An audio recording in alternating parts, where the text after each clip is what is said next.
Cette vidéo est sponsorisée par Nextory, la seule application de lecture en France à vous proposer 250 000 titres sous tous les formats de lecture. Livres audio, e-book, BD, manga, comics, séries audio exclusives, podcasts, magazines et presse. Grâce à ses 1500 éditeurs partenaires, Nextory est un acteur majeur dans la démocratisation de la lecture, en rendant accessible à tous des milliers de livres via un abonnement au prix très doux.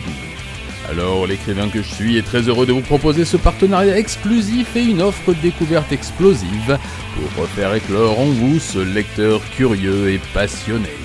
Alors n'attendez plus et cliquez sur notre offre partenaire pour vous plonger dans le meilleur de la littérature mondiale où que vous soyez.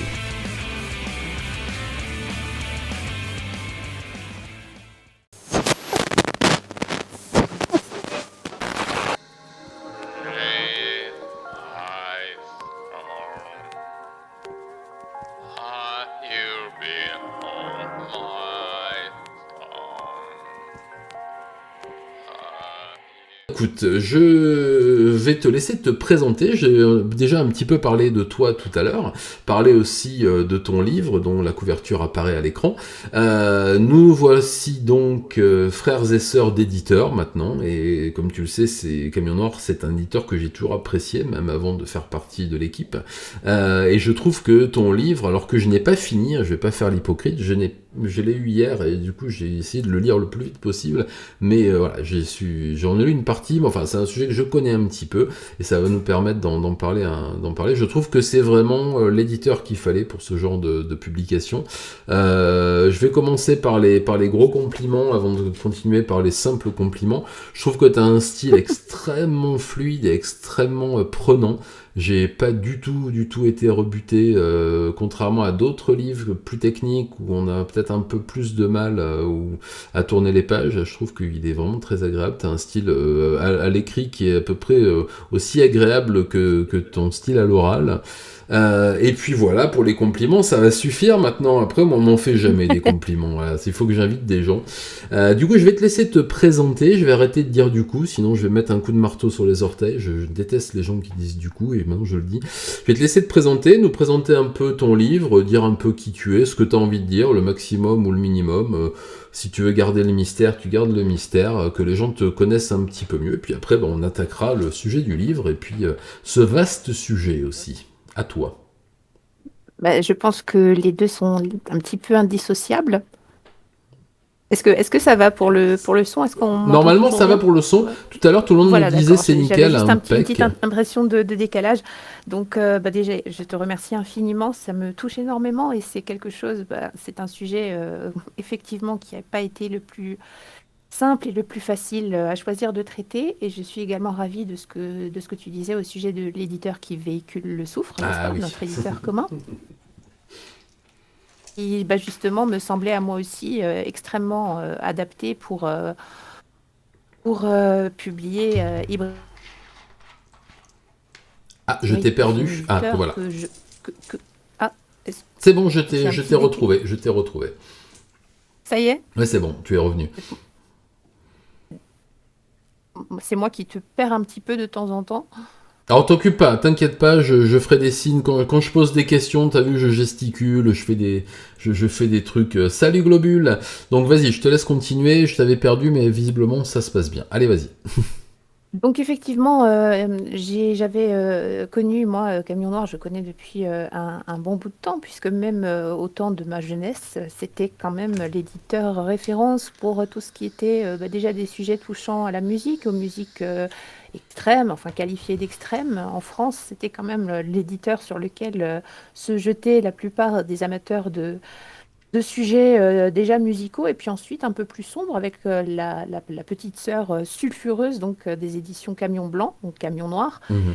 Et on va dire que l'évolution également de Nicolas en tant que directeur de collection m'a incité à sauter le pas alors que c'est un sujet que j'ai quand même traité depuis, je dirais, environ 4 ans avant de présenter cela à quelqu'un. Donc c'est des choses que j'avais, des travaux que j'avais réalisés sur cette thématique. Bon, moi, pour me présenter brièvement, je suis Viola, je suis âgée de 39 ans Oh, et une c'est le gamine. premier ouvrage que je publie. Et effectivement, je n'avais pas vraiment idée préconçue à ce sujet, à savoir la forme qu'allait prendre l'ouvrage. Et donc, je suis d'autant plus touchée par ce que tu me dis au sujet du style qui visiblement arrive à accrocher des personnes. Et mon souhait avait Totalement. été aussi de pouvoir accrocher des gens qui ne sont pas obligatoirement au fait de, bah, on pourrait dire, soit de sujets true crime, soit de sujets, on va dire, qui touchent à des pathologies, à des paraphilies.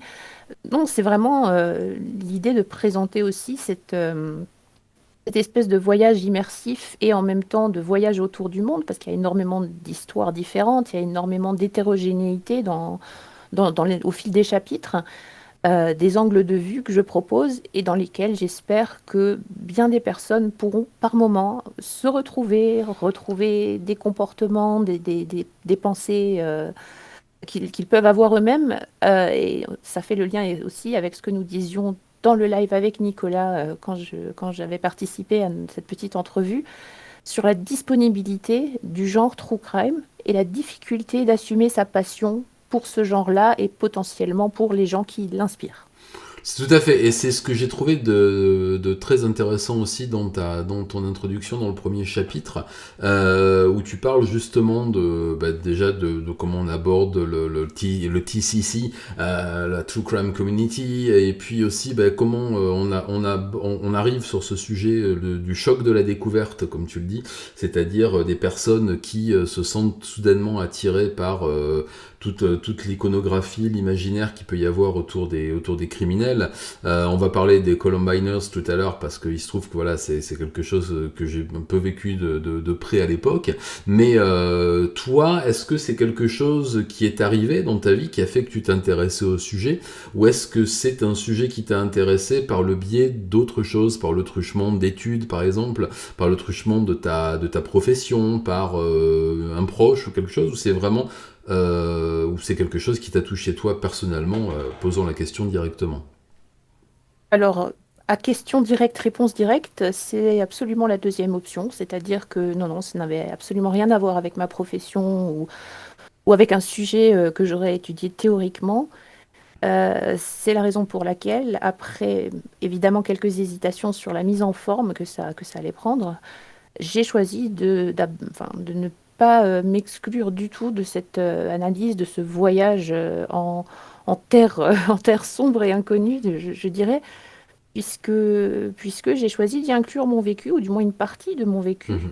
étant donné que j'ai moi-même perçu en moi une tendance qu'on peut totalement qualifier d'hybristophile à mon sens. Et c'est de là que découle la question, qu'est-ce que diable que l'hybristophilie? J'allais y venir et tu Je m'évites pense que quelques c'est la question millilitres que de je me salive. suis posée Voilà. pendant 800 pages. Et bien justement, qu'est-ce que c'est que l'hybristophilie? Hein? Alors, voilà, dans la première définition, là, on va prendre la définition la plus simple en partant de cette étymologie, donc hybriste, hybrisein, donc commettre un outrage. Et philie, donc dérivé de philia en grec, qui évidemment est une déclinaison de la notion d'amour. Alors, au départ, c'est un amour qui n'a pas de connotation sexuelle. Ce qui est intéressant, c'est que l'hybristophilie, pourtant, est souvent catégoriée comme une paraphilie. En clair, c'est l'amour pour le criminel, celui qui commet un outrage. Alors, ça, c'est la définition étymologique basique et globale, mais évidemment, il y a des ramifications sans fin. Et c'est là également le propos du livre entier, finalement, parce que on a eu des manifestations extrêmement différentes de cette tendance et également des façons différentes de la percevoir. Mais cela peut désigner aussi bien la femme qui s'éprend d'un prisonnier incarcéré. Alors souvent, ce sont des crimes violents. C'est la notion de crime plutôt que de délit, hein, on est bien d'accord. C'est généralement le cas pour ces femmes qui s'éprennent de criminels de violents, voire de criminels de renom. Par contre, bien sûr, il y a tout un nuancier possible entre la mise en acte, le simple fantasme. Est-ce qu'on va écrire aux prisonniers? Est-ce qu'on va solliciter des visites? Ça, c'est pour toute la partie voilà, de mise en acte. Et puis, plus récemment, il y a un phénomène d'hybristophilie, je dirais, beaucoup plus virtuel, où là, nous avons des communautés de fans de tueurs en série qui se regroupent, qui se réunissent, qui élaborent parfois une imagerie extrêmement complexe et extrêmement, enfin, quelque chose qui leur demande un investissement considérable Donc, mais sans forcément de chercher le contact avec la personne elle-même. Et évidemment, nous avons aussi le cas de personnes qui s'éprennent de tueurs décédés ou de figures de tueurs fictives. Oui, Et c'est là, nous ça. abordons une première frontière. Hmm. Voilà, Oui, une là, première frontière entre ce monde du fantasme nourri par le cinéma et puis la concrétisation possible qui existe également. justement, tu me parles de tueurs décédés. Moi, j'ai connu un peu pas, pas le mot, parce que je l'ai appris que très récemment, enfin, quand j'ai commencé la chaîne et quand j'ai vraiment commencé à faire des recherches. Mais j'ai souvenir de la fusillade de Columbine, donc de Harris et de Klebold, et de cette Mhm. espèce de fascination assez rapide qui est arrivée chez les plus jeunes. Alors, moi, j'étais plutôt jeune quand c'est arrivé, mais il se trouve que j'avais autour de moi des gens qui étaient assez jeunes, et il y a eu un retentissement une identification plutôt au début, de par les premières images qu'on pouvait en avoir, de Ouais. par la musique que ces jeunes gens écoutaient.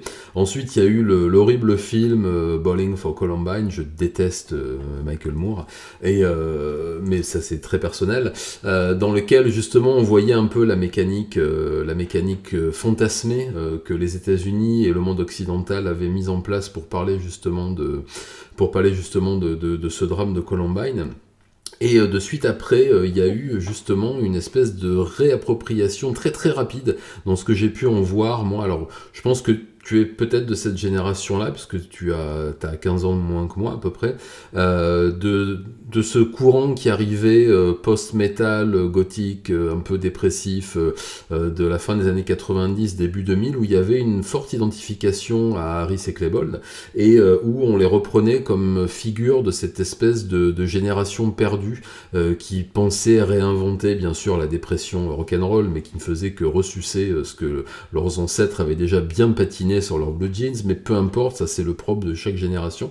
Et j'ai vu autour de moi notamment des jeunes filles qui étaient très très très lancées dans ce mouvement-là, et qui étaient éprises surtout de Dylan, plus que d'Eric, mais Bien sûr. oui voilà, on est bien d'accord, On pourra en parler aussi, oui, de cette. Pardon, je me permets juste de je t'interrompre t'en parce que prie, c'est mais un point que j'allais j'aborde terminer. dans le bouquin.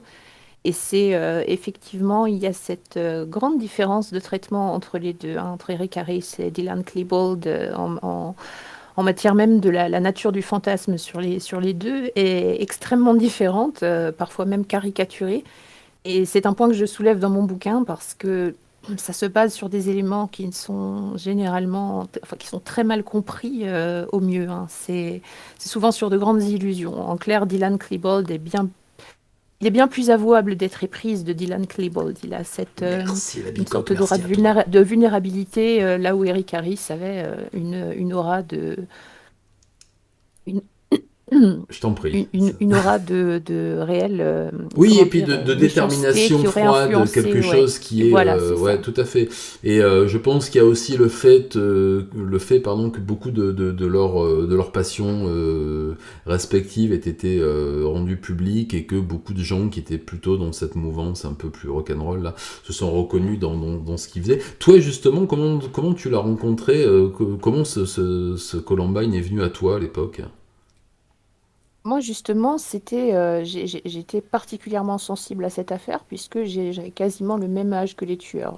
J'avais 2 ans de moins, j'étais âgée de 15 ans en 1999 et j'ai eu une rencontre que je qualifie d'extrêmement forte symboliquement puisque c'est un camarade de classe qui a jugé bon de me passer un petit mot en cours de maths pour m'informer de ce fait divers, en mentionnant, alors c'était des faits très embrouillés naturellement, puisque les informations, bon, la transmission des informations était, déjà c'était tout récent et c'était assez bancal, et bien sûr nous n'avions pas encore autant de moyens à notre disposition pour apprendre les détails des faits divers qui se passaient outre-Atlantique. Toujours est-il que ce camarade de classe m'a expédié ce petit mot en me disant que 2 mecs aux États-Unis étaient entrés dans un lycée et avaient flingué plein de personnes en riant, puis qu'ils s'étaient donné la mort et que c'était des gothiques comme toi. Alors, on ne me voit pas à l'écran, mais je mets d'énormes guillemets.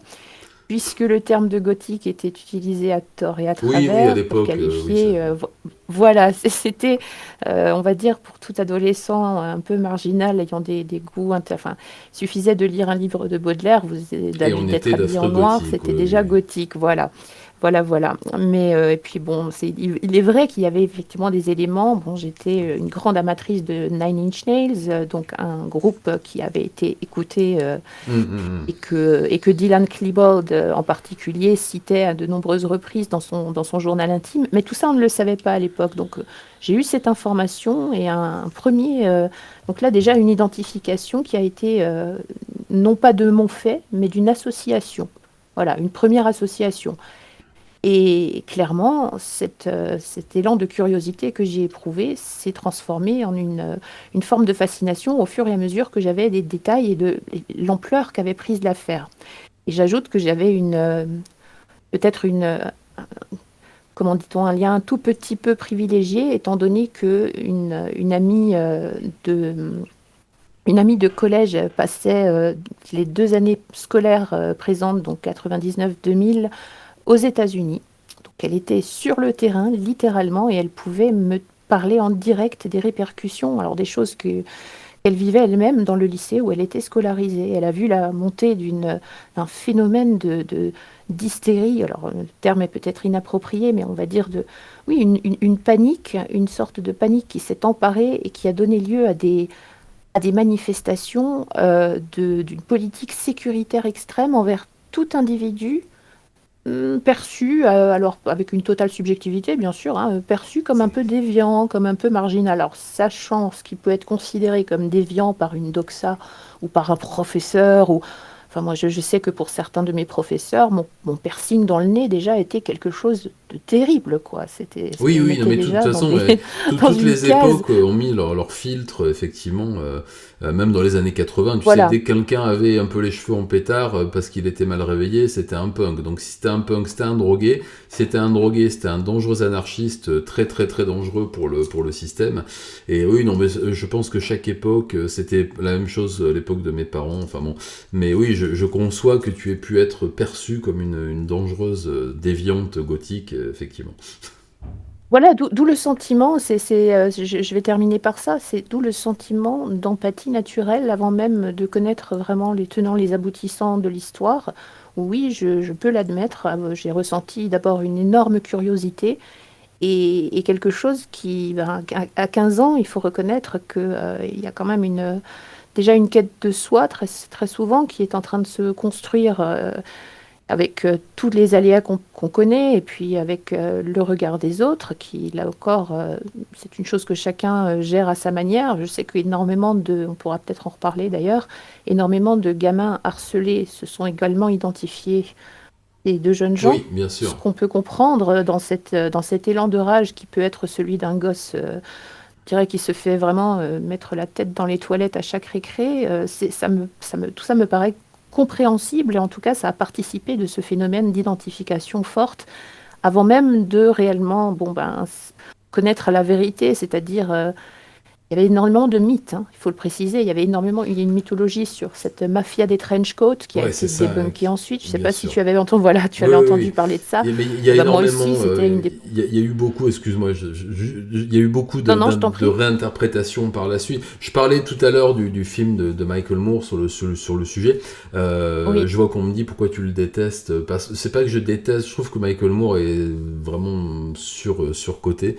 Et je trouve que son film Bowling for Columbine était il y avait des choses très intéressantes, notamment par rapport à l'art, par rapport à l'intervention de Manson, qui était un artiste de premier plan à l'époque, qui a été directement incriminé, comme d'habitude, la musique, les jeux vidéo, la satanic panic, vous connaissez le truc. Mais par contre, je trouve que l'angle sous lequel il a abordé les armes à feu aux États-Unis me semblait un peu facile, un peu populiste, parce que oui, effectivement, quand on ouvre un compte en banque, on vous offre un fusil dans certains États, c'est comme ça. Mais encore une fois, une arme à feu, vous savez que c'est qu'un sujet qui m'intéresse, c'est un outil, hein, c'est un outil, c'est un joujou, comme dit Arnaud, et je pense que c'est un sujet de société beaucoup plus profond que la simple circulation des armes à feu. Preuve en est, en France, il y a beaucoup moins d'armes à feu, pourtant elles circulent quand même, et la plupart des drames, dont le dernier qui a fait couler beaucoup d'encre et de sang, s'est fait au couteau. Au Japon, il y a énormément de massacres de masse aussi, avec des véhicules et des couteaux. Voilà, donc je trouvais que la façon qu'il avait de parler de la régulation et de l'incrimination première des armes à feu dans le drame de Columbine, effectivement, les deux zozos ont tué leurs copains avec des armes à feu. Enfin, ils l'auraient fait avec autre chose, étant donné la détermination et le passif surtout qu'ils avaient. Il y avait effectivement une fascination pour les armes à feu qu'ils se seraient procurées de toute façon, même s'ils n'avaient pas pu les acquérir de façon légale. Voilà. Et ils ne les avaient pas de toute façon, pour la plupart, acquis de façon légale. C'est juste pour ça que je trouve que le film Bowling est un peu surestimé, que je ne l'ai pas aimé, que je l'ai revu il n'y a pas longtemps. Il se trouve que je l'ai en support physique, on me l'avait offert, croyant que j'aimais Michael Moore, et non. Et que voilà, c'est juste, je le déteste pas, hein, c'est juste que voilà, que c'est comme Spurlock par exemple, j'ai vu certains de ses films, bon c'est rigolo, après est-ce que Super Size Me a fait vaciller l'industrie du fast-food? Je ne pense pas, mais voilà, Michael Moore pour moi est pas quelqu'un que j'affectionne particulièrement, et je trouve que le film est très quelconque, mais il a eu l'avantage de mettre sur le tapis effectivement les interprétations du massacre de Columbine, et peut-être aussi les motivations, parler aussi alors il en parle peut-être pas autant qu'il aurait dû, mais des deux héros, on va dire, de l'affaire, parce que c'est comme ça qu'il faut les appeler, c'est devenu des héros, mais je te laisse continuer. Bah, écoute, je vais me permettre de rebondir sur certains des propos là, puisque tu me lances sur énormément de pistes. Allez, Sais-tu rebondissons. le- voilà l'ébullition que ça provoque dans mon pauvre cerveau ramifié. Non, c'était par rapport à ton discours sur les armes à feu, sur Columbine. Alors, je crois que bon, c'est un sujet, on ne va peut-être pas rentrer en profondeur dans ce sujet-là, puisque ce n'est Hmm. pas l'essentiel. Pourtant, c'est important de préciser que, d'une part, bien que Columbine, le drame de Columbine, plutôt, on va l'appeler comme ça, Hmm. ait été une fusillade, il faut rappeler que, à la base, c'est un attentat à la bombe manqué. C'est vrai. Donc, avant même cet argument des armes à feu, on peut, voilà, Eric Harris était immensément passionné par la fabrication de bombes artisanales. L'objectif avait d'abord été de provoquer un attentat de très grande ampleur en truffant la cafétéria du lycée donc de bombes artisanales qu'ils avaient concoctées. Il y avait eu des tests, mais fort heureusement, cet attentat enfin, les bombes n'ont pas explosé, et c'est ce qui a convaincu les deux garçons de passer à une sorte de plan B en tirant à vue sur leurs camarades. Je me permets de Et t'interrompre, la j'ai un deuxième trou de chose, mémoire. Est-ce que c'était oui, eux aussi en se procurant le fameux Anarchist Cookbook? oui, c'était Oui, d'accord. effectivement, oui, là aussi c'était un Ça me des tracasse. mythes qui, oui, et bon, Eric Harris de toute manière était quelqu'un d'extrêmement intelligent et minutieux qui avait une grande passion, faut le dire ainsi, hein, une passion pour la destruction. C'était en cela même, c'est un personnage Appetite for Destruction. ben, forcément que j'ai par la suite que j'ai longuement pu étudier au travers notamment de ses écrits qui ont été laissés dans un journal intime, mais peut-être pas si intime que ça, Hmm. puisque ce garçon savait très bien que c'est tout ce qu'il laisserait derrière eux allait être examiné par le public. Il y avait une réelle demande, il y avait même une exigence d'attention, une attention mondiale. C'est quelque chose qui rend la tragédie de Columbine différente d'autres tueries de masse. D'abord l'impact qu'elle a provoqué, alors qu'il y avait eu des précédents, et ça n'a jamais eu cet impact-là. Et puis la connaissance presque, pour le coup, presque paranormale, ou on va dire une espèce de prémonition, de cette conviction que ces deux-là avaient de passer à la postérité. C'est une des choses notables. Et pour en terminer avec le sujet des armes à feu, je voudrais également préciser que des pays effectivement comme la Suisse, que je connais bien puisque j'y suis née, Ah. Les armes à feu sont extrêmement présentes en Oui, Suisse bien sûr, pour la oui. bonne et simple raison qu'après après le Après le service service national, militaire, les voilà, réservistes gardent leur arme de service. tout à fait, voilà. Et je n'ai pas connaissance que les tueries scolaires soient une plaie et un fléau massif en Suisse. C'est effectivement, il y a plus de suicides par arme à feu que dans les pays, mais il n'y a pas de plus de suicides tout court, si tu veux. Hmm. Donc effectivement, ce résumé est pour moi malhonnête, indépendamment, je dirais, de mes positions personnelles qui sont là, je comprends, subjectives. Voilà, comme toi, hein, j'ai une vision, une certaine vision, y compris sur le port d'armes citoyens, par exemple. J'ai une admiration également pour la beauté des armes à feu. Ah, Je ne sais pas si c'est le côté neuroatypique, mais il y a quand même une fascination pour voilà, la beauté mécanique, l'évolution des techniques. Et, en tout cas, voilà. Mais c'est indépendamment de cela, c'est quelque chose de très personnel, indépendamment de cela, tracer un résumé aussi rapide, aussi, je dirais, lacunaire que oui, bah, c'est parce qu'il y a des armes à feu en France, aux aux États-Unis, États-Unis. pardon, lapsus, C'est ce aux qui m'a États-Unis. voilà, c'est ce qui m'a refroidi par rapport à l'engouement qu'il y avait à l'époque pour le Voilà, je peux le film. comprendre, je peux Voilà, parce totalement le que comprendre, oui. d'un côté, il est très construit et très carré sur le fait de démonter un peu l'argumentation du les jeux vidéo plus le métal égale des enfants qui tuent leurs copains. Mais d'un autre côté, il est quand même très très à charge sur les armes à feu, alors qu'il me semblait qu'il y avait peut-être d'autres choses. Effectivement, il parle beaucoup de la solitude dans les campagnes américaines, voilà, du milieu, comment dire, rural aux États-Unis, qui est pas beaucoup plus sympa que le milieu rural en France. C'est vrai qu'on en parle peu de la ruralité. On va en parler bientôt avec l'ami Richard justement, mais je pense que c'est aussi un mal de la ruralité, un mal de l'éducation. C'est aussi le fait de la société américaine qui est une société violente parce que basée sur la violence. C'est un pays qui a été conquis par les armes et les armes à feu notamment, et pas un pays qui s'est développé sur une histoire millénaire et plurimillénaire. Enfin si, mais ceux qui l'avaient construite sont pas restés très longtemps. Donc voilà, je pense qu'il aurait peut-être pu aussi creuser un peu de ce côté-là, mais comme on dit dans le clavardage, il y a toujours des méga raccourcis. Je suis bien d'accord. Je te rends la parole. Mais non, non, nous sommes tout à fait dans la ligne continuité du propos parce que là aussi, il s'agit d'une conséquence directe des tueries de masse. Ça tend systématiquement à raviver ce débat insoluble. Et un autre débat insoluble qui apparaît de manière quasi systématique, c'est faut-il effectivement publier la photo et le nom du tueur en sachant que cela va provoquer immanquablement ou presque une vague d'admiration, une vague de lettres.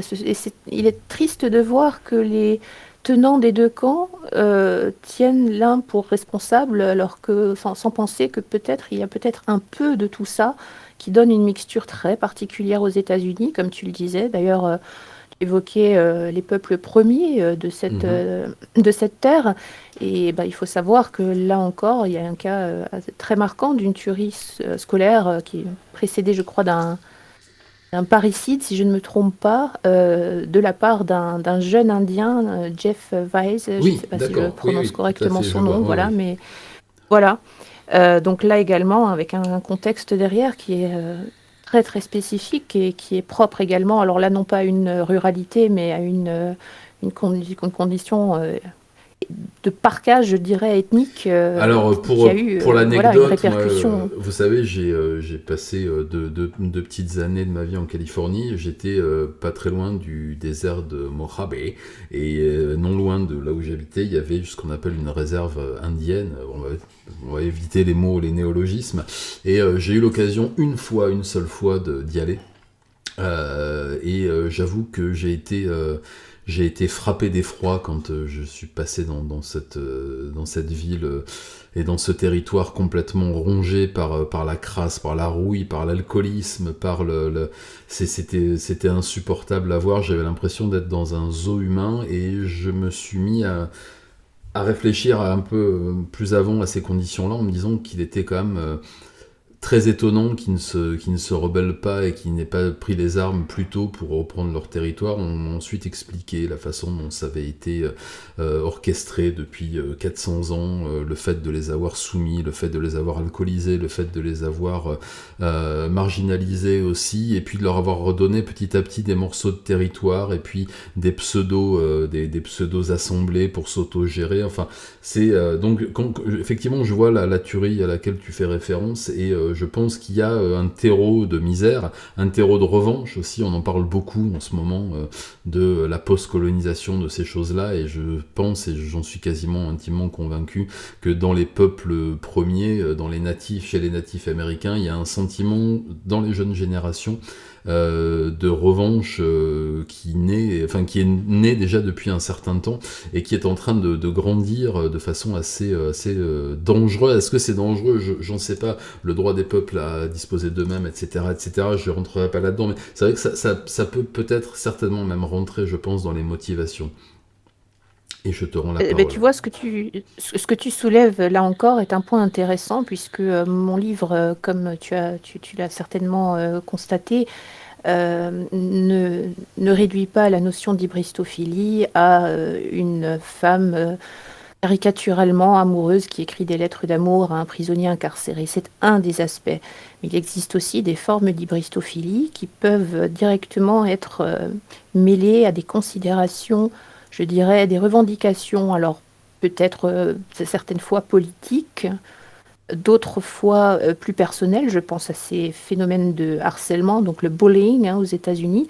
Et là, on entre dans une admiration pour un tueur en déformant finalement en déformant son geste, en le percevant comme un acte de libération. Ça a été par exemple ce cas pour Columbine qui ont incarné une certaine forme de revanche extrêmement sanglante avec Des boucs une émissaires, des rage jusqu'au harcelés. boutiste. Voilà, mais ce n'est pas uniquement le cas pour Columbine. Il y a des phénomènes que je qualifie d'hybristophiles. Je pense que le terme n'est absolument pas usurpé. Des phénomènes hybristophiles qui sont hybrides dans la mesure où l'adoration pour le tueur se mêle à une sorte de culte du martyr.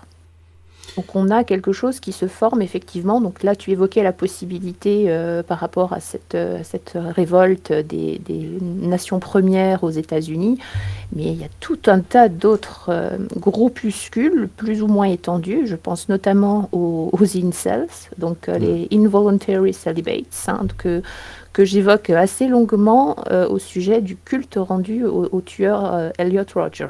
Ah oui. Qui lui, pour le coup, voilà, s'est retrouvé adulé par une communauté qu'il a immédiatement considéré comme le porte-étendard de leur cause. Donc, je vais peut-être donner une brève définition du mouvement pour ceux qui ne connaîtraient Oui, pas. vas-y, Alors, je t'en prie. mouvement, voilà, c'est un mouvement qualifié de masculiniste, mais ce sont donc des célibataires involontaires. Ils se qualifient ainsi eux-mêmes et disons qu'ils font porter à la société et aux femmes l'entièreté de leur sentiment de rejet, c'est-à-dire ils considèrent les relations romantiques, mais surtout sexuelles avec les femmes comme un dû, comme quelque chose dont il ne faut absolument fournir aucun effort pour l'obtenir, et ceux qui ne l'obtiennent pas, finalement, nourrissent entre eux, alimentent une vision extrêmement misogyne avec des manifestations, alors verbalement extrêmement violentes, bien sûr, mais qui ont poussé directement des individus à passer à l'acte. Et ce fut le cas de ce tueur Elliot Rodger. Il se considérait comme, à tort, méprisé par les femmes. Lui, il se qualifiait lui-même de gentleman suprême. C'était, voilà, pour... ce serait presque risible, tant il y a quelque chose de grotesque là-dedans, mais toujours est-il que ce jeune homme commit un carnage sur un campus universitaire. C'est une forme de tuerie qu'on pourrait qualifier presque de spree killing. C'est ça, oui, puisque, ce que je veux dire, ça rentre voilà, dans... il a pris sa voiture, il s'est déplacé en plusieurs endroits, il a tué par arme à feu, il a également blessé en percutant délibérément des gens avec sa voiture, et il a fini par se suicider acculé. Il s'est tiré une balle dans la tête. Et son geste a été à l'origine d'un culte. On peut vraiment le qualifier de la sorte, puisque l'imagerie élaborée par la communauté incel autour de leurs vengeurs s'apparente à... Enfin, on retrouve une dimension religieuse qui m'a beaucoup marquée. Oui, Et que j'ai pu lier effectivement à ce... Enfin, tu sais bien, hein, cette notion de fanatisme qui, quand même, nous ramène à cette dimension religieuse tout autant qu'à cette dimension culturelle. Parce que le fan, bon, bah, le fan, c'est innocent hein, de base. Hein. Un fan, ça peut être un fan de rock, un fan de football, un fan de c'est n'importe ça, quoi. ouais. Mais il y a derrière cette notion de fanatisme, et le cas d'Elliot Rodger le montre absolument. C'est Et un des, il y a une c'est l'un des dimension phénomènes que je mystique qualifie aussi, hein. d'hybristophile. Oui, tout à Ouais, il y fait, a je une suis tout à dimension fait, mystique, oui. je suis tout à fait d'accord avec toi, et c'est vrai qu'on retrouve chez lui et peut-être même encore plus chez d'autres tueurs en série encore plus fameux au niveau du grand public, des normies, comme Ramirez ou d'autres, cette dimension mystique aussi de vouloir entrer en communion, parce que chez certains tueurs en série qui ont donné justement cette dimension mystique, qui tuaient parce qu'ils avaient le devoir de faire ceci, parce que toutes les motivations qu'on peut entendre, les motivations récurrentes, comme chez le fils de Sam, etc., j'avais mission de faire ceci, j'avais mission de faire cela. J'ai vu, alors moi je n'ai pas cette notion première d'hybristophilie ressentie, mais j'ai lu énormément de correspondances de tueurs avec des copains comme David Brocourt par exemple. David Brocourt, oui, tout à Voilà, fait, Descartes, oui. qui a écrit qui a écrit un livre sur ses correspondances, Les mots du mal, hein, toujours chez Camion Les mots Noir. du mal, c'est ça. Très très bon livre que je vous recommande, et garçon très très intéressant, que je vais inviter là sans tarder, parce que vous verrez, il est, mais vous l'avez entreaperçu, même plus qu'entreaperçu, vous l'avez bien vu dans la vidéo que j'avais faite sur le Mandorabilia, et donc c'est vrai qu'il m'avait envoyé beaucoup de scans de ses lettres, de la même façon que Nico l'avait fait, donc j'ai pu lire énormément de correspondances, et il y a souvent, alors c'est très souvent peu intéressant, c'est-à-dire que ce sont des banalités sur le temps, la politique, les choses comme ça, bon c'est pas très intéressant, mais il y a souvent une espèce de mystique, et je pense qu'il y a beaucoup de gens qui se laissent happer par cette fascination, qui sont aussi happés par cette mystique, avec cette envie de communier avec la pseudo-mystique que les tueurs ont voulu mettre dans leur acte, qui qualifie très souvent, comme Sagawa par exemple, qui voulait que sa vie et son acte soient c'est une espèce de tentative d'art total, un peu comme Wagner, mais avec le meurtre, avec tout ce qu'il y a pu avoir d'explications. Il se trouve que je suis en train de traduire son roman Dans le brouillard, le roman de Sagawa. Et c'est vraiment une justification par la mystique totale et par la tentative d'art total d'une de ses paraphilies, tout simplement. Et est-ce que toi, tu as ressenti cela dans tous les cas que tu as étudiés pour ton livre, dans tous les cas d'hybristophiles avoués, revendiqués, notamment ces espèces d'associations, de forums et d'acceptation de soi, sur le modèle donc des anorexiques, comme tu en parles? Est-ce que tu as vu cette espèce de recherche de mystique et de communion, ou est-ce que c'est uniquement de la fascination? J'ai trop parlé, je te laisse la parole. Alors, je dirais que en écoutant tes propos, il y a bien davantage un cas d'hybristophile, pour le coup, assez célèbre, qui me vient à l'esprit. C'est l'histoire de Dorine, qui a épousé Richard Ramirez, que tu évoquais. Et là, alors, on est dans une histoire, certes un peu plus ancienne, certes étant une sorte, je dirais, je ne sais pas si on peut parler de classique pour un tel microcosme, Aussi, mais oui. si on est dans ce microcosme-là, voilà, c'est une histoire emblématique. Et je me suis penchée, alors dans mon chapitre 6, qui relate énormément de destins, enfin énormément, plusieurs destins différents de femmes qui ont mis en acte leur passion selon des degrés différents de déni de culpabilité. Je me suis penchée sur le cas de Dorine, je me suis aperçue que ça me menait de plus en plus vers une dimension religieuse. Alors, c'est une hypothèse que j'émets, puisque Dorine Ramirez a disparu de la vie publique. On n'a pas de nouvelles d'elle, on ne sait pas ce qu'elle est devenue par la suite. Elle s'est séparée définitivement de Richard Ramirez avant le décès de ce dernier. Mais dans l'origine de sa passion pour ce tueur qui, rappelons-le, revendiquait croyance sataniste Hmm. extrêmement violente, un satanisme théiste, Théiste, oui. nimbé d'un très fort narcissisme, puisque on peut préciser, lui ne se voyait absolument pas comme quelqu'un de possédé, ce qui a pu être le cas de David Berkowitz, que tu évoquais Berkowitz, avant, voilà, son sous son nom pseudo, de fils de Sam. son Alors nom de voilà, scène. c'est his moniker, comme on dit en anglais, hein, le moniker Son of Sam, alors qui a plutôt été dans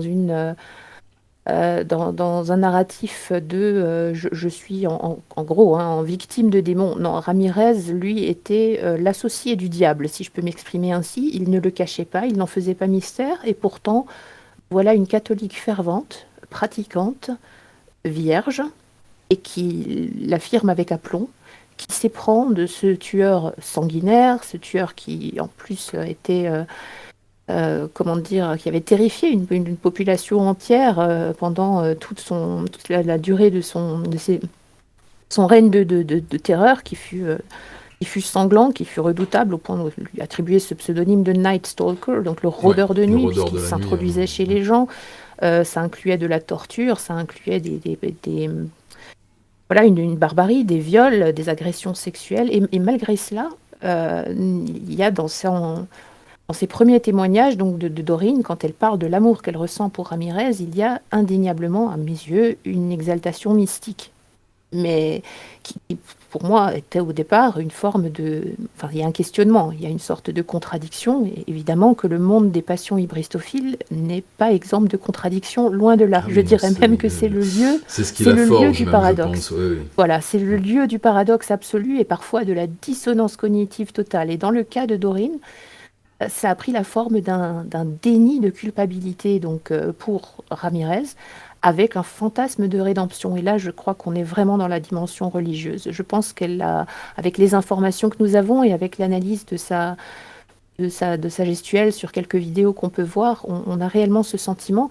Et c'est un sentiment qui d'ailleurs est plus ou moins confirmé parce qu'en dit Richard Ramirez lui-même à son biographe, Philippe Carlo, Mhm. lui-même avance sur ce terrain mystique en disant j'ai toujours cru en une force ténébreuse, mais également en une force lumineuse, et peut-être qu'elle pourrait n'en faire qu'une. Et j'ai été très sensible à cette phrase. Je me suis dit, on dirait qu'il traduit exactement l'essence de sa relation avec Dorine, cette espèce d'alliance des contraires. Et je m'aventure même sur le terrain de l'atavisme, quoi. Richard Ramirez était un enfant d'immigrés mexicains avec une Hmm. culture mexicaine qui elle-même peut allier dans de surprenants paradoxes des imageries de Très, mort très et de violence positive et très extrême négative, les voilà, avec Santa un Muerte culte, et les cultes avec c'est Windsor. ça, voilà, Ouais. voilà. Avec un culte donc le fait qu'il épouse, parce qu'il faut préciser, voilà, Dorine était, c'est pas la majorité hein, aux États-Unis, c'est plutôt les WASP protestants, mais Dorine était une fervente catholique. D'accord, Donc ok. là encore, il y a des digressions qui se font sur l'éventuelle dimension morbide du catholicisme et de son imagerie. Oui. Il pourrait peut-être parfois être une sublimation, enfin trouver un dérivatif ou une sublimation dans une passion pour un meurtrier. C'est cette espèce de figure, encore une fois, de martyr christique, quoi. Et Oui, on peut avec raisonnablement le le supposer, ouais. sentiment de rédemption aussi, parce que c'est vrai que Voilà. là, on quitte une seconde le monde de l'hybristophilie et encore pour aller directement sur celui des tueurs en série, une fois condamnés et emprisonnés, on a un taux de conversion pour la rédemption par le Christ qui est considérable. On Oui. a énormément de tueurs psychopathes, de satanistes, de cannibales, de tout ce que tu veux, qui, une fois en prison, une fois installés et intégrés, on va dire, se convertissent ou se reconvertissent. Il y a beaucoup de born again aussi dans les couloirs de la mort aux États-Unis, Sûr. parce qu'ils ont l'impression que, en plongeant leur tête dans la piscine, ils pourront s'absoudre de tous leurs péchés dans cette vie-là et puis espérer une vie meilleure dans celle d'après. Et on a un taux de conversion assez phénoménal et aussi de prêche. J'ai souvenir je sais plus quel tueur d'ailleurs qui était devenu vraiment très très croyant et qui prêchait en prison, qui s'était même fait... C'est David Berkowitz. Ah ben c'est Berko, d'accord, ce vieux Berko. Oui, Ok, c'est lui. c'est lui donc. Ouais, bon. Qui d'ailleurs, là encore, oui, un cas fascinant pour ce qui est de la dimension religieuse, mais Hmm. auquel je songe peut-être à aborder dans un prochain ouvrage d'ailleurs, Ah ben très bonne idée, alors là. avec d'autres cas, voilà, sous plusieurs angles, Mais non, non, effectivement, il y a absolument des liens qui peuvent être faits entre les deux. Cela dit, j'émettrais peut-être une remarque un peu plus cynique.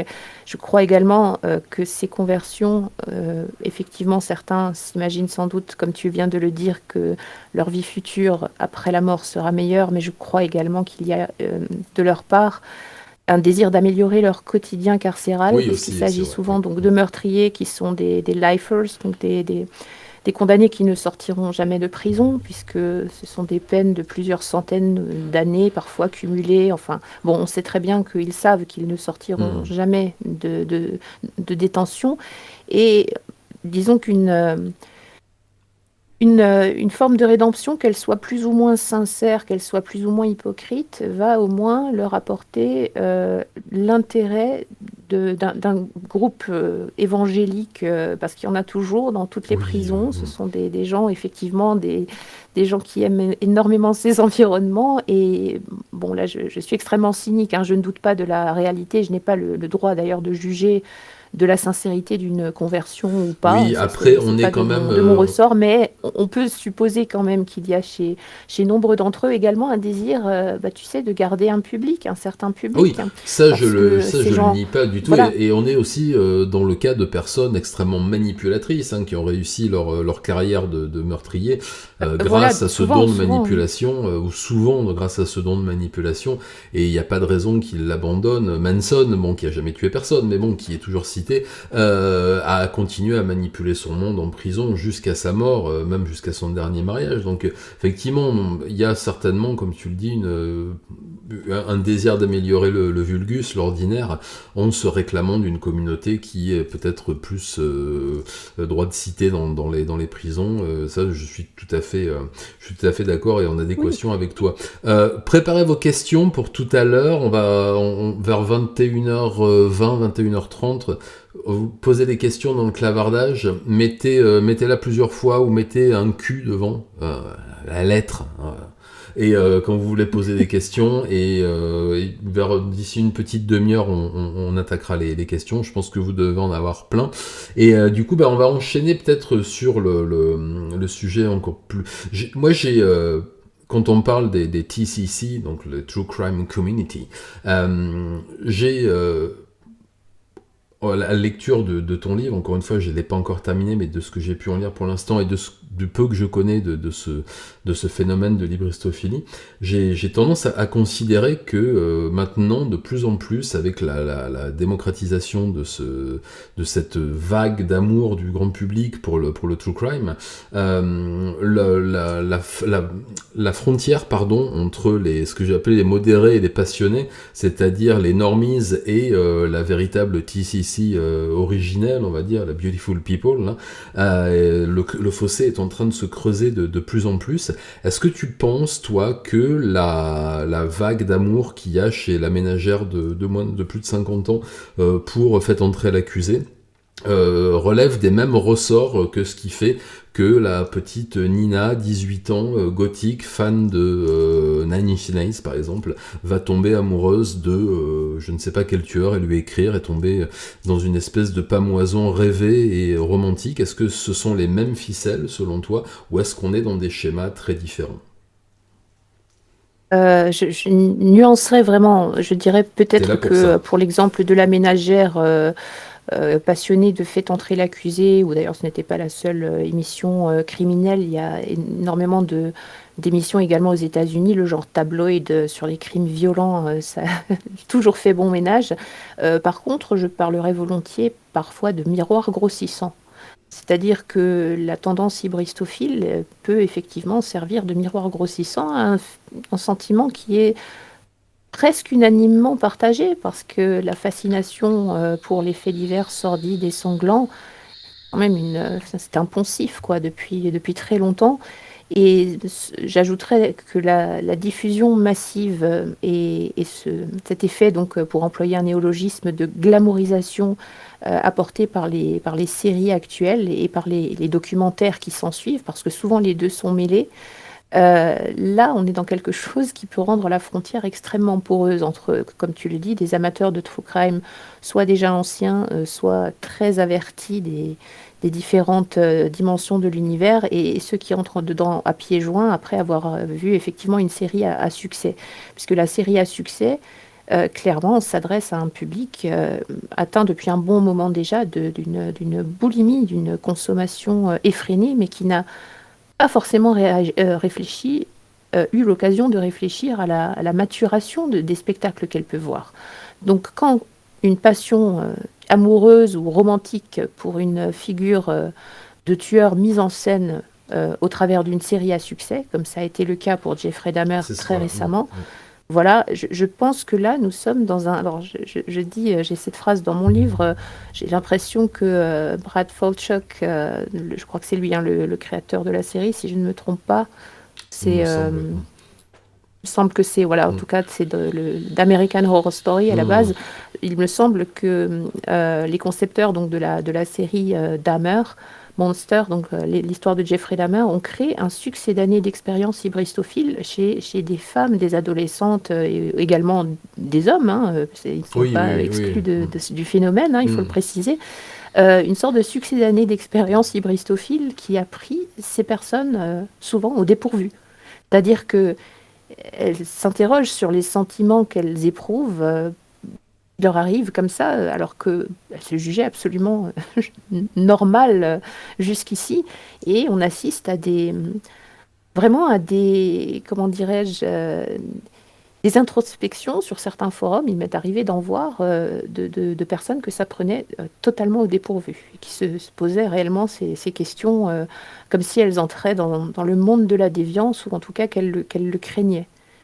Mais il y a une grande différence entre les amateurs de true crime plus anciens, où la recherche était nécessaire. Là encore, c'est une chose que je mentionne à plusieurs reprises, la difficulté d'accès à toutes ces productions qui étaient le lot des passionnés des années 90 et du début des années 2000. Cette dimension-là, aujourd'hui, a disparu. C'est d'ailleurs très symbolique quand j'ai trouvé le film, le court-métrage Broken de Nine Inch Nails, Oui. était une sombre légende dans les années, voilà, dans les années 90. Oui, Ce c'est film ça, oui, était, tout à fait. voilà, on avait cette histoire de copies qui aurait été uniquement d'un nombre très limité, qui aurait été donnée simplement à quelques amis, et Quelques puis amis et quelques proches. C'est un peu qu'il avait l'aura interdiction maléfique de... du snuff movie. Voilà. Et je crois que le symbole m'a frappé le jour où j'ai trouvé le film entier, sans aucune coupure, en libre accès sur Internet. Je crois qu'on a là un bel emblème du changement de la réception. Donc je ne dirais pas que c'est forcément une modification des instincts qui sont là depuis longtemps, comme je le rappelle. L'hybristophilie, c'est pas un phénomène nouveau, c'est même C'est quelque vieux chose comme la qu'on a littérature observé. même, hein, et même la Voilà. mythologie est empreinte d'hybristophilie aussi. Pourquoi vénérer un dieu qu'on sait mauvais, qui va vous sacrifier? Il y a cette attirance aussi pour la mort, tout simplement. L'éros et Thanatos qui existe depuis toujours aussi, depuis la plus profonde antiquité, avec tous ces dieux démons que l'on vénère quand même, en sachant qu'ils vont pouvoir vous dévorer. Oui, non, je pense que ça fait partie de l'histoire même de l'humanité, et dès que l'homme a eu des sentiments, enfin que l'humain a eu des sentiments pour un autre humain, eh bien tout de suite les premières paraphilies ont dû... Et alors justement, puisqu'on parle de paraphilie, est-ce que dans le cadre dans le cadre extrême d'une hybristophilie charnelle, c'est-à-dire d'un véritable désir sexuel pour un tueur dangereux, ou pour une tueuse, enfin plutôt pour un tueur, est-ce qu'on est, à ton avis, dans la paraphilie, sachant que c'est très rarement consommé? Les unions charnelles entre une fan qui entretient une correspondance avec un tueur psychopathe, un violeur en série, sont très très rarement consommées charnellement. Donc est-ce qu'on est plutôt dans une déviance psychologique pure, ou est-ce qu'on est vraiment dans une paraphilie assumée? Alors, c'est effectivement un point qui a retenu mon attention, c'est que même si on peut effectivement considérer l'hybristophilie comme une de ces paraphilies non spécifiées, hein, qu'évoque le DSM en disant voilà, le champ est vaste, puisque officiellement dans le registre, je vais le définir ainsi, hein, le registre officiel des maladies mentales, qui est le manuel statistique et diagnostic de psychiatrie.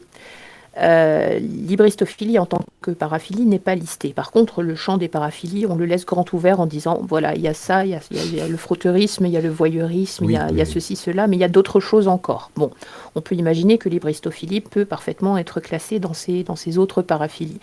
Par contre, et il y a effectivement des usagers de forums et de communautés avec lesquels j'ai pu interagir et que j'ai pu lire, qui la considèrent de cette manière.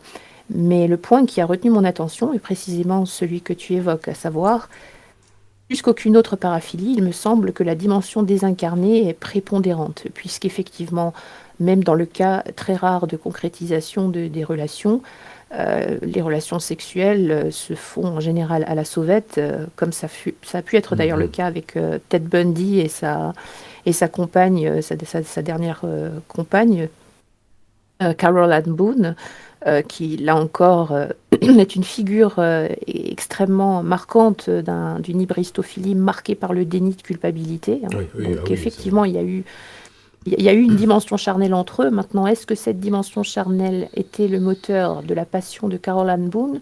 Est-ce que, on va dire, le summum de son engagement était-il atteint le jour où elle a consommé son union avec Ted Bundy en prison? Je ne crois pas. Je ne crois pas. Je pense que ça, effectivement, fait partie de son histoire, mais je ne distingue pas cette motivation-là comme une motivation première. Je crois qu'effectivement, la dimension sexuelle est essentiellement dans le fantasme. Et là, par contre, évidemment, le fantasme peut être extrêmement cru. C'est le Oui, propre du fantasme, justement. Sauf que il y a plusieurs années de cela, les fantasmes étaient généralement gardés pour soi et pour ceux avec qui on les partageait, peut-être consignés dans des écrits, dans des journaux intimes éventuellement, mais de nos jours, ils sont ils sont présents et présents, diffusés tout à sur fait. Et Internet. oui, ou Voilà. dans des livres Et chez donc, Camion Noir.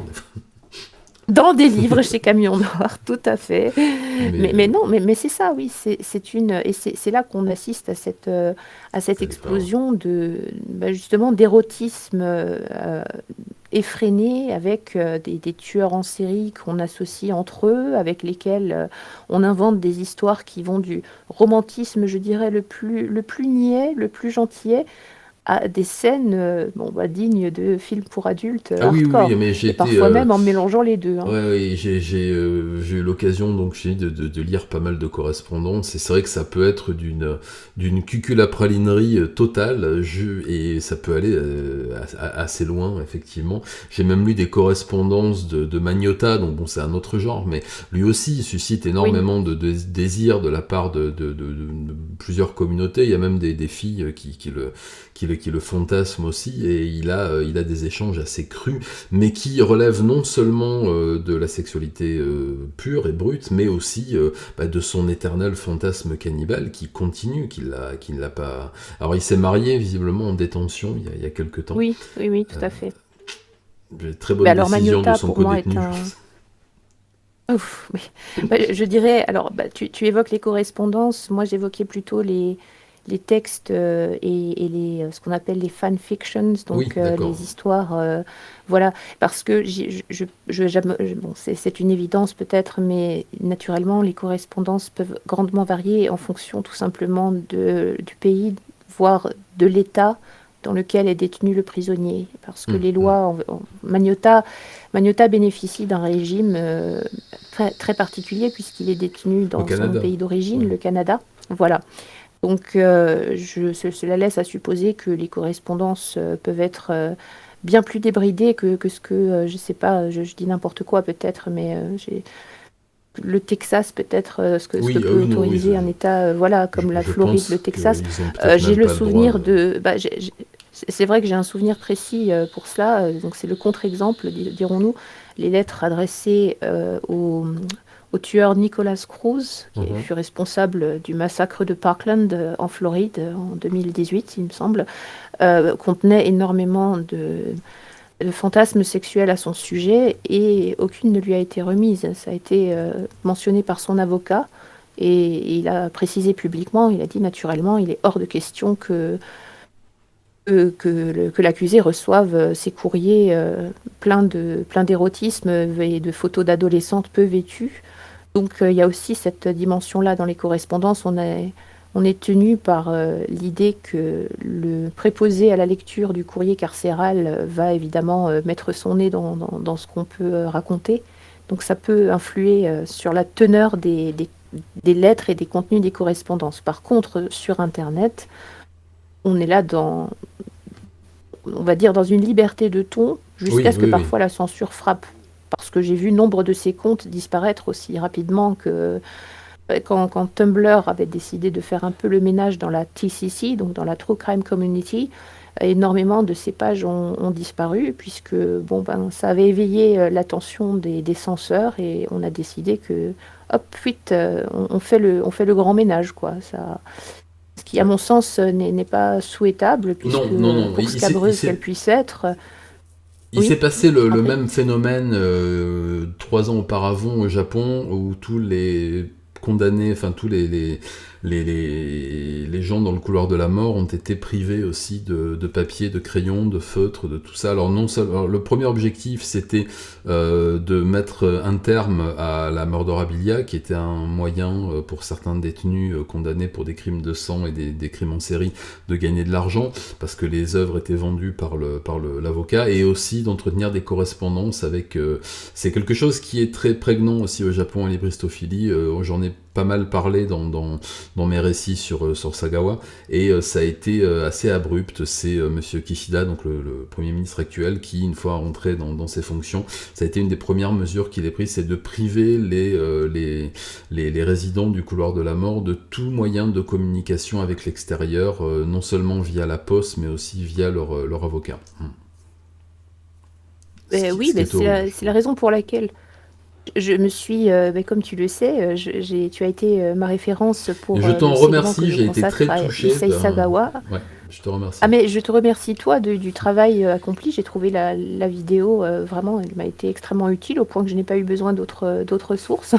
Mais... je t'ai perdu. Mais en effet, régler ce problème de la murderabilia, à savoir faire passer des lois qui interdisent aux prisonniers de toucher de l'argent en vendant par exemple leur mémoire ou en vendant des effets personnels. Donc dans cette affaire-là, effectivement, plutôt que de priver les gens de crayons, il suffisait d'instaurer une loi. Et d'ailleurs, pour l'anecdote, certains le savent certainement, ces lois, parce que ce sont des ensembles de lois, portent le nom... Encore une fois, le pseudonyme, le moniker de David Berkowitz. Ce sont les Sons of Sam Laws, voilà. Puisque, étant donné la médiatisation de son cas, cette médiatisation et cette frénésie autour de sa personne laissait craindre qu'il puisse vendre éventuellement ses mémoires au plus offrant et finalement toucher de l'argent sur le dos de ses victimes, et que l'outrage pour les familles aurait été énorme. Et donc, il a été décidé que dorénavant, les prisonniers n'auraient pas le droit de s'enrichir par le biais d'œuvres et par le biais de leur triste notoriété, je dirais, quoi. Ça a été, donc, les gens qui s'insurgent contre le commerce de la murderabilia, qui est aussi une dimension qui rejoint celle de l'hybristophilie, comme je le montre également dans un chapitre. On a des notions de fétichisme qui n'arrêtent pas de revenir, avec des corrélations très fortes.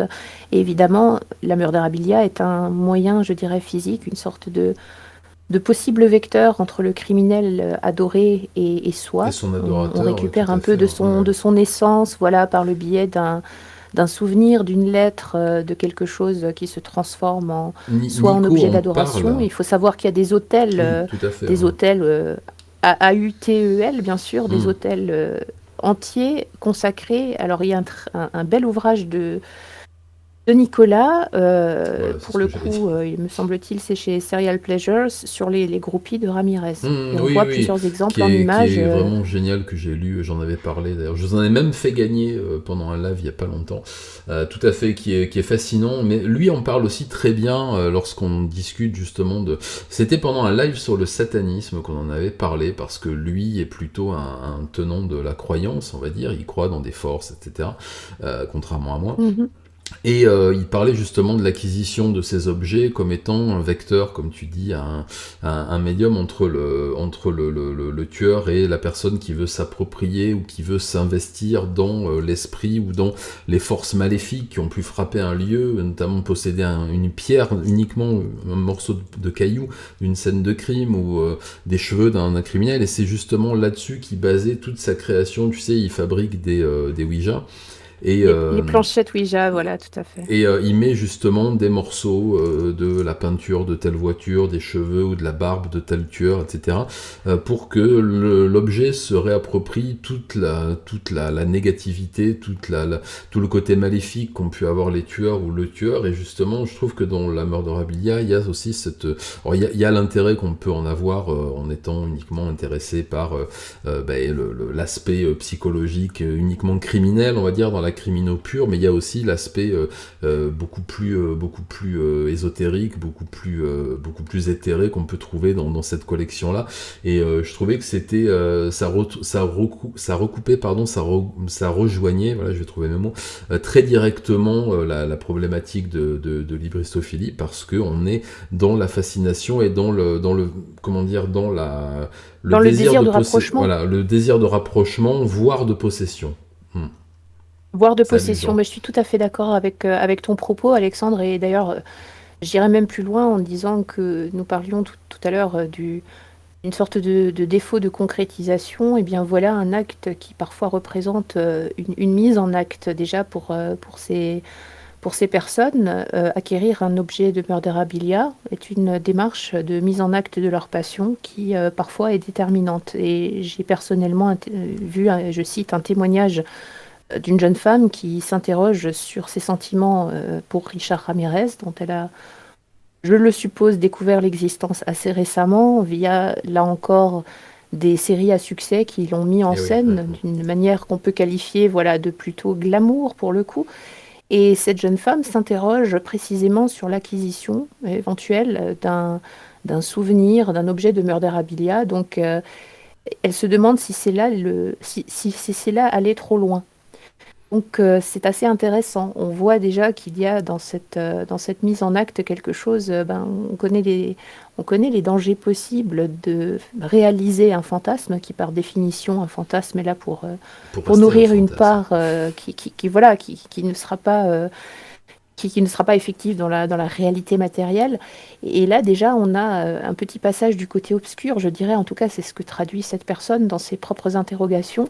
Elle manifeste un sentiment de culpabilité à l'idée même d'avoir cette envie, d'acquérir un objet qui pourrait la rapprocher sentimentalement de ce tueur maintenant décédé. Il faut le préciser également, c'est un acte qui n'est pas anodin puisque non seulement il est décédé, donc ça veut dire que le marché de la murderabilia est maintenant terminé pour Ah lui, oui, là, il c'est-à-dire est il n'y aura clos plus que et les objets. les prix Voilà, montent. il y a les objets qui restent de la période de son vivant, il n'y en aura plus davantage.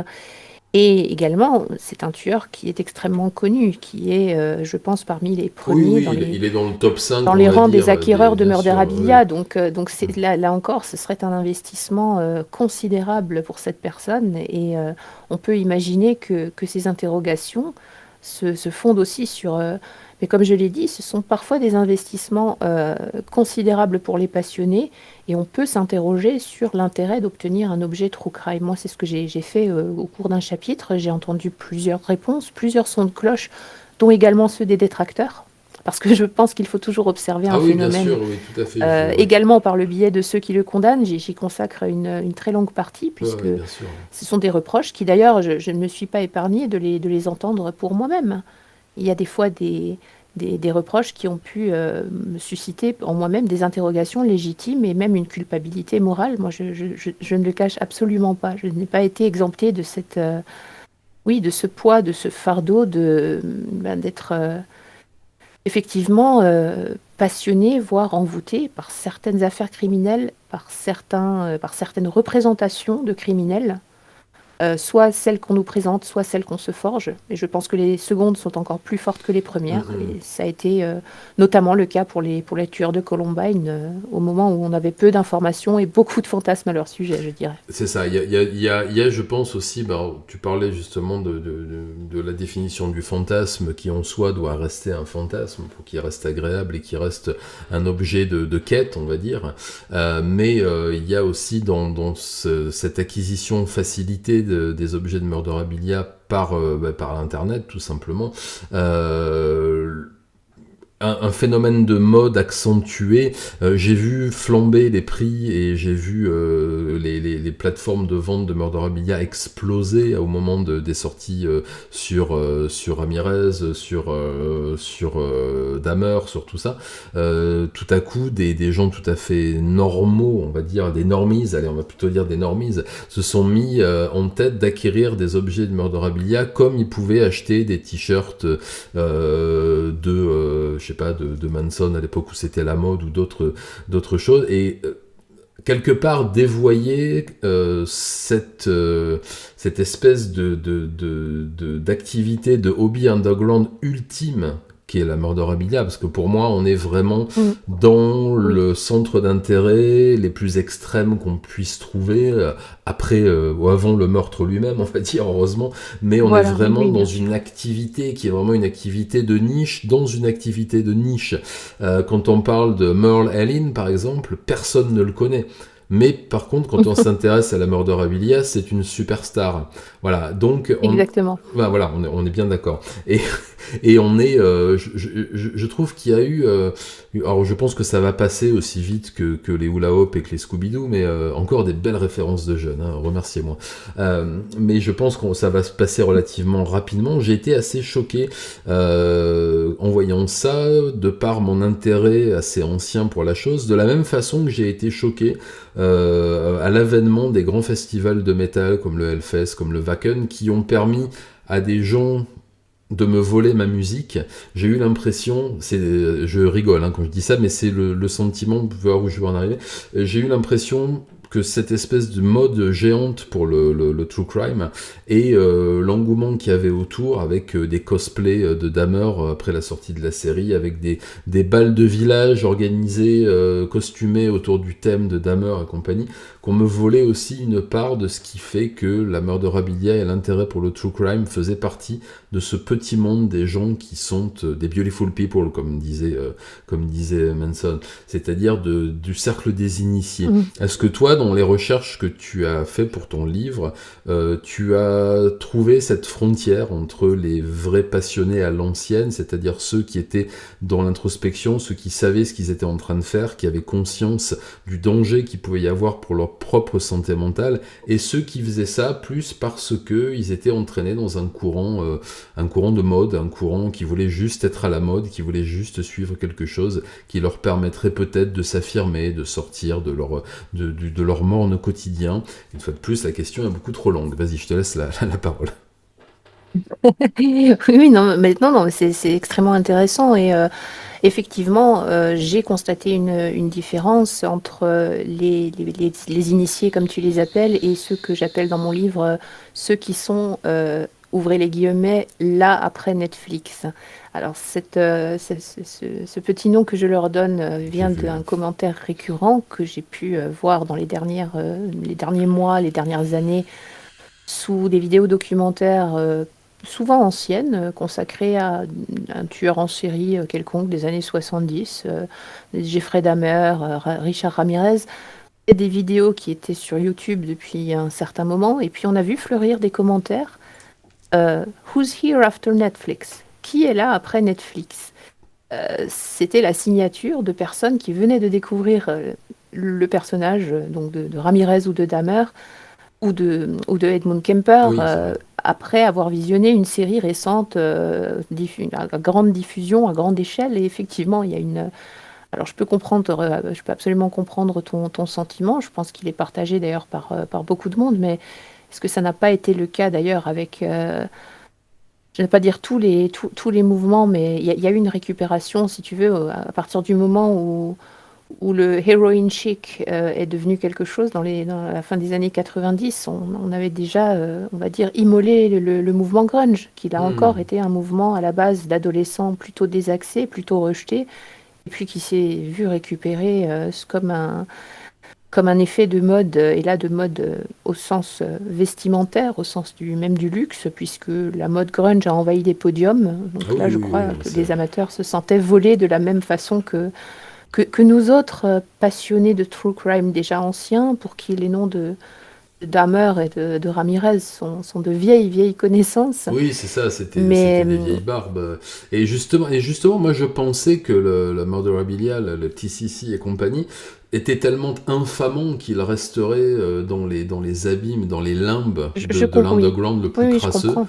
Et je me suis même posé beaucoup de questions au moment de cette mode en me disant que est-ce qu'on arrive dans une société du spectacle à tout va? Et tu parlais de Debord et tout ça dans ton livre, et je Absolu, trouve oui. que le parallèle est tout à fait de bonne aloi. Est-ce qu'on n'est pas tombé dans une société du spectacle absolu tel, avec le pléthore d'offres qu'on peut avoir sur Internet et sur les plateformes, que n'importe quelle horreur, que n'importe quelle abomination peut devenir une mode si tant est qu'on sache bien la vendre?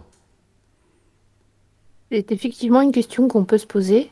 Et moi, elle m'amène également une autre question qui, pour le coup, vient de surgir, mais il y a également la manière de considérer les choses. C'est-à-dire que le marché de la murderabilia est tel qu'il est parce que on lui donne ce statut, mais je vais t'avouer à titre pas si confidentiel que ça, puisque nous sommes en live, mais voilà, je le dis également dans mon bouquin. Je ne suis pas, à titre personnel, une amatrice de Murderabilia. Je ne suis pas collectionneuse de cette catégorie particulière. Pour autant, évidemment, je ne condamne pas du tout les gens qui s'adonnent à ce passe-temps qui, je sais, est hautement controversé, ou du moins qu'il a été jusqu'à ces toutes dernières, même ces tout derniers mois, je dirais. Par contre, je possède deux lettres provenant d'un lifer américain, donc coupable de meurtre. Mhm. Et pour moi, ce n'est pas de la murderabilia. Ce sont des lettres qu'un être humain m'a écrites. Oui, Ce sont des choses qui ne seront jamais mises sur un marché. Donc là, je pose vraiment la question, cette espèce de sémantique derrière aussi, cette manière de considérer les choses. Parce qu'on parle de quoi? On parle d'éléments dans la murderabilia qui peuvent tout aussi bien être considérés comme des sources documentaires de grande valeur pour l'étude future d'un assassin. Donc là, je pense à ses correspondances, bien sûr. Je pense à parfois on a des ouvrages annotés. Ça a été le cas pour oui, David c'est vrai, Berkowitz. Il y tout a à fait. une Ouais. Bible dans laquelle voilà, il a pris des notes.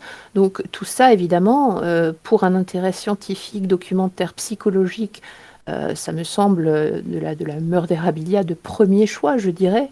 Avec même, là encore, est-ce que ça en reste toujours de la murderabilia? Il faut vraiment, je ne sais pas ce que C'est recouvre exactement l'intention ce qui fait terme. l'objet, je voudrais dire, dans ce type Voilà, de... il y a quelque chose de ça, oui, il y a quelque chose de ça, c'est que cette dimension se définit par l'intention qui se trouve derrière, alors que des objets comme les deux lettres que je possède, pour être totalement, si je les mets demain sur un site d'enchères, elles seront de la murderabilia. Voilà, tout à fait, c'est Sauf ça. qu'elles ne le C'est seront jamais, bien puisque ce sûr. sont des lettres personnelles que je conserverai et qui seront, qui demeureront une correspondance entre moi et ce prisonnier.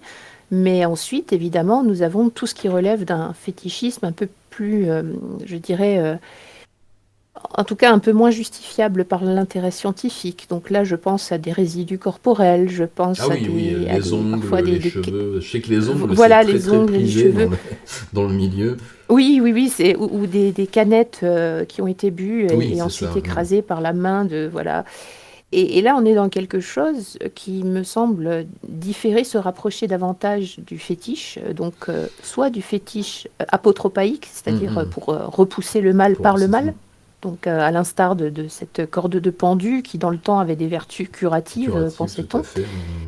Mm. ou alors, comme nous l'évoquions tout à l'heure, des objets destinés à se rapprocher physiquement dans une démarche, je dirais, qui peut même évoquer des pratiques de sorcellerie, de vaudou, enfin, prendre une partie pour incarner le tout, c'est quelque chose de très différent, c'est une démarche très différente. En tout cas, la justification me semble bien plus malaisée quand on acquiert un tel objet que disons, quelqu'un qui se procure effectivement une série de lettres Oui, c'est ça, de la afin d'étudier correspondance, des le livres à style du noter, tout à tueur, fait. ça, voilà.